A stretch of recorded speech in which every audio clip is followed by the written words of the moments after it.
कैसे हो बालक एवं बालिकाओं? राधे राधे।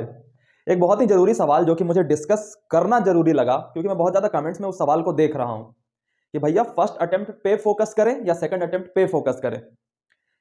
अभी तो फर्स्ट अटेम्प्ट हुआ भी नहीं है। बहुत सारे बच्चे जो कह रहे हैं सेकंड अटेम्प्ट में फोकस करें, उनका तर्क ये है कि भैया फर्स्ट अटेम्प्ट में मुझे पता है कि मेरा कुछ नहीं होगा, तो मैं अच्छे से पढ़ाई करता हूं ताकि सेकंड अटेम्प्ट में फोड़ सकूं। लेकिन दुनिया के सारे टीचर कह रहे हैं कि फर्स्ट अटेम्प्ट पर ही फोकस करो, तो भैया क्या करो? बच्चा, यहां पे मैं तुम्हारा साथ छोड़ूंगा, यहां पे मैं टीचर के साथ खड़ा रहूंगा, क्योंकि टीचर्स सही कह रहे हैं, फर्स्ट अटेम्प्ट पे ही फोकस करना है। दो शब्द होते हैं। फिर कुछ बच्चे ये कह सकते हैं कि भैया आपने कुछ दिन पहले 40-30-20 रूल बताया था, जिसमें आपने बताया था कि किस अटेम्प्ट में टारगेट करना है, उसको उस फॉर्मूले के थ्रू जज कर लो और उसको टारगेट करो। तो ये तो बातें दो कॉन्ट्रडिक्ट कर रही है? नहीं, कॉन्ट्रडिक्ट नहीं कर रही है। दो वर्ड होते हैं बालक, ज्यादा टाइम नहीं लूंगा, बहुत छोटी सी वीडियो में डिस्कस कर लूंगा। दो वर्ड होते हैं, एक होता है फोकस और एक होता है टारगेट। ठीक है? फोकस का मतलब वो होता है कि हम किस अटेम्प्ट को अपने दिमाग में रख के तैयारी करें, और टारगेट का मतलब ये होता है कि मेरी किस परीक्षा में एग्जाम क्रैक होने की उम्मीद है। तो मैंने जो वो फॉर्मूला बताया था उसके अकॉर्डिंग आप अपने आप को जज कर लो कि आपके किस परीक्षा में आपकी एग्जाम क्रैक होगी। लेकिन फोकस का मतलब होता है कि हम किस परीक्षा को अपने दिमाग में मद्देनजर रखें और उसके अकॉर्डिंग तैयारी करें। देखो, जिनका मुझ पर विश्वास है वो तो यहीं पे वीडियो क्लोज कर दो कि फर्स्ट अटेम्प्ट को ही ध्यान में रखना है। लेकिन तुम सभी हो विज्ञान के विद्यार्थी, साइंस पढ़ते हो, तो बिना तर्क के, बिना मैथमेटिक्स के तुम्हें समझ में आएगी नहीं। मैं थोड़ा सा मैथमेटिक्स दे देता हूं और इस मैथमेटिक्स के बाद तुम पूरी तरह से कन्विंस हो जाओगे कि हाँ, फर्स्ट अटेम्प्ट में क्यों फोकस करना चाहिए।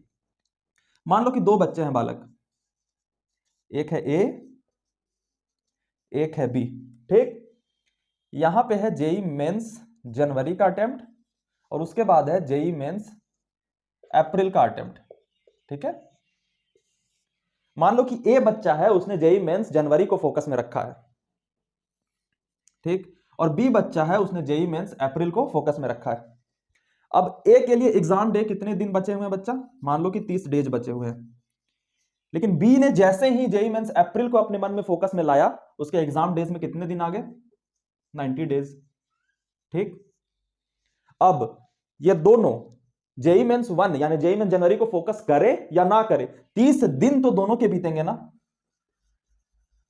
हाँ, 30 दिन दोनों के बीत जाते हैं। लेकिन ए की एग्जाम डेज नजदीक होने की वजह से ए के ऊपर प्रेशर ज्यादा होता है।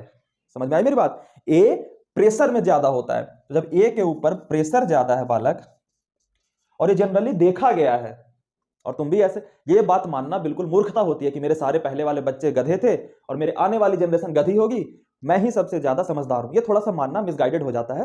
तो हम सभी एक जनरल रूल को लेकर चलते हैं कि बच्चा पढ़ाई तभी करता है जब उसके ऊपर प्रेशर ज्यादा हो। जैसे वैसे बच्चे, मैंने एक डेटा एनालाइज किया था कि वैसे बच्चे जिनके हर हफ्ते टेस्ट होते हैं पूरी तैयारी के दौरान, वो बेटर परफॉर्म करते हैं रेदर देन वैसे बच्चे जिनके मंथली टेस्ट या फिर टेस्ट होते ही नहीं है।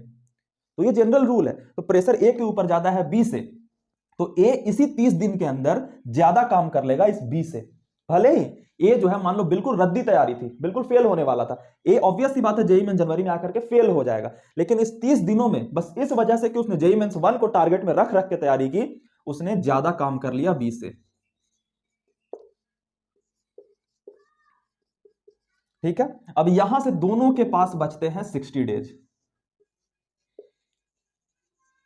अब ए के पास दो तीन बेनिफिट्स आ जाते हैं। पहला, जेई मेंस 1 को एक एग्जाम की तरह देने का एक्सपीरियंस, तो उसको पता है कि क्या गलतियां होती है।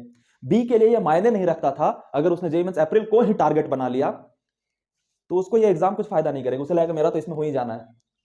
और एक रीजन भी होता है कि जेई मेंस जो ये बी है बच्चा, ये क्यों सेकंड अटेम्प्ट को सोच लेता है, क्योंकि हमें टाइम जो है ना, हमारे पास जो टाइम होता है ना, वो इल्यूजन ऑफ सक्सेस देता है कि भैया हमारे पास ज्यादा टाइम है तो हम सक्सेसफुल हो जाएंगे। हमारे ऊपर से अननेसेसरी प्रेशर हटा देता है सडनली। तुम अभी सोच के देखो अपने मन को कि तुम्हें अगले साल जेई मेंस देना है, कोरोना आ गया बीच में और साल भर का टाइम मिल गया, हुआ प्रेशर रिलीज।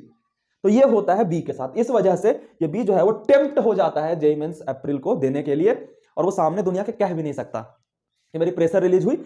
दो तरीके के बच्चे होते हैं। एक बच्चा होता है जो डेटा को स्टडी करता है और उसके अकॉर्डिंग काम करता है, और दूसरा बच्चा होता है जो उसे करना है वही करेगा और उसके अकॉर्डिंग डेटा कलेक्ट कर लेगा, जो उसे सेटिस्फाई करेगी उसे डेटा कलेक्ट कर लेगा। जैसे बहुत सारे बच्चे होते हैं जिनको जेई मेंस अप्रैल देना है, तो वैसे डेटा कलेक्ट कर लेंगे कि भैया जेई मेंस 1 में दूंगा तो ये गलती होगी, ये प्रॉब्लम होगी, वो प्रॉब्लम होगी। मुझे भी पता है इसे भी पता है कि ये गलतियां होंगी, लेकिन तुम्हारा टारगेट ये हो सकता है इसमें फूटेगा तुम्हारा एग्जाम, इसमें फूटेगा, लेकिन फोकस में तुम्हें इसी को रखना है क्योंकि यही फायदा करेगा। Got it? अपने मन को तुम पूरी तरह से कन्विंस कर लो कि जेईई मेंस जनवरी ही देना है। अब दूसरी बात, यहां तक आते आते 60 दिन बचे हैं, तो ए ने ज्यादा काम कर लिया बी से। अब तुम लोग आइडियली सोच सकते हो नहीं ऐसे कैसे, मैं खूब मेहनत करूंगा। ठीक है, मैं हमेशा गलत प्रूफ होने के लिए रेडी रहता हूं, तो गलत प्रूफ कर देना, बट मैं जनरल बातें बता रहा हूं जो मुझे पता है। अब ए ज्यादा काम कर लेता है यहां से। अब मान लो कि दोनों ने यहां से सेम काम किया 40% एक्स्ट्रा। ठीक है, 40% एक्स्ट्रा ए ने काम किया बी से, सॉरी यहां पे ज्यादा थे, ए वाले काम जो है बी से ज्यादा थी, और दोनों ने यहां से फिर 40-40% अपने पोटेंशियल से आगे बढ़ाया। ठीक है, अब तुम में से बहुत सारे बच्चे कह सकते हैं कि भैया नहीं बी ज्यादा काम करेगा। ऐसा नहीं है मैं बताता हूं क्यों नहीं है। पहले तो मैं आइडियल केस ले लेता हूं कि दोनों ने बराबर काम किया, लेकिन शुरुआत में ये ज्यादा था, तो इवेंचुअली यहां पे भी जो ए है वो बी से ज्यादा होता है और अप्रैल में भी वही फोड़ देता है। और ये 40-40% ना, ये भी आइडियल केस है। एक्चुअली होता क्या है पता है, इसने ज्यादा प्रेशर में ज्यादा काम किया, ज्यादा मेहनत की, तो इसकी मोमेंटम बरकरार होती है। तो जनरली ये देखा गया है कि जिसने जेईई मेंस को टारगेट किया था वो इस दौरान भी ज्यादा ही काम कर लेता है। और इन चीजों की वजह से जेईई मेंस अप्रैल में भी वही फोड़ देते हैं। तो दो चीजें मैं सावधानी कहता हूं, एक, मुझ पे खुन्नस मत निकालना कि भैया मैंने तो सेकंड अटेम्प्ट को फोकस में रख रखा है। ठीक है, मुझे गलत प्रूफ कर दो। गलत प्रूफ करने के लिए मैं बताता हूं कि तुम यहां पे आराम मत कर लेना, ये मत होने देना कि वर्क जो ए के द्वारा किया गया वो तुमसे ज्यादा हो जाए, एटलीस्ट बराबर कर लेना। ठीक है, दूसरी चीज कि अगर तुम यहां पे मोमेंटम पकड़ लेते हो तो यहां पे भी ज्यादा करने की कोशिश करना, होता नहीं है ऐसा। ठीक है, तो मैं तुम्हारा दुश्मन तो हूं नहीं ना, और मेरी तरफ नफरत उठे तो बहुत अच्छा मानना खुद को। एक चाइनीज प्रोवर्ब है, वो कहता है कि तुम्हारा वो सच्चा गुरु ही नहीं होगा जिस गुरु की हत्या करने का ख्याल तुम्हारे मन में ना आया हो।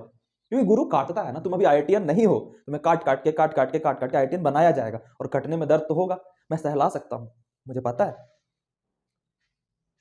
नहीं होगा। ठीक है, तो तुम ये चीजें करना। और दूसरी चीज कर सकते हो, ये वाली बहुत आइडियल कैसे, दूसरा चीज कर सकते हो कि मन को बता दो, टारगेट की भूल जाओ, टारगेट तुम्हारे हाथ में है भी नहीं कि कौन से एग्जाम में तुम्हारा क्रैक होगा, वो तो मैंने बता दिया तुम्हारे सेटिस्फैक्शन के लिए, लेकिन फोकस में तुम जेईई मेंस 1 को रखोगे। और बी वाली जो प्रेशर रिलीजिंग टेंडेंसी है उससे बचना। बहुत सारे बच्चे तो अभी हैं कि फर्स्ट अटेम्प्ट भी नहीं हुआ और ड्रॉप की सोच रहे हैं। मैंने 2-3 बच्चों के अभी पढ़े कि भैया ड्रॉप में अच्छे से तैयारी करूंगा, मैं अभी से ही ड्रॉप की तैयारी कर रहा हूं क्योंकि मैं इससे आगे निकल जाऊंगा। तो ड्रॉप की तैयारी नहीं कर रहा, तो प्रेशर रिलीज कर रहा है अपने ऊपर से। समझे? एक बहुत खूबसूरत लॉ होता है पार्किंसंस लॉ, पढ़ना जा करके, उसको मैं शॉर्ट में बता देता हूं कि किसी काम को करने के लिए आप जितना टाइम डिसाइड करोगे उतने टाइम में ही होगा।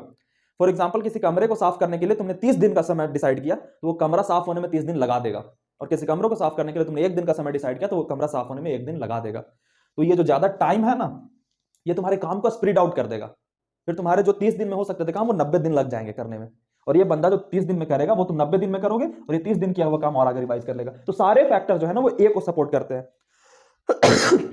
ए बनने में मुश्किल बहुत है, दर्द होता है, यहां पे चोट लगती है, चोट लगेगी तभी तो जीतोगे यार, और बाकियों को पीछे भी तो छोड़ना है।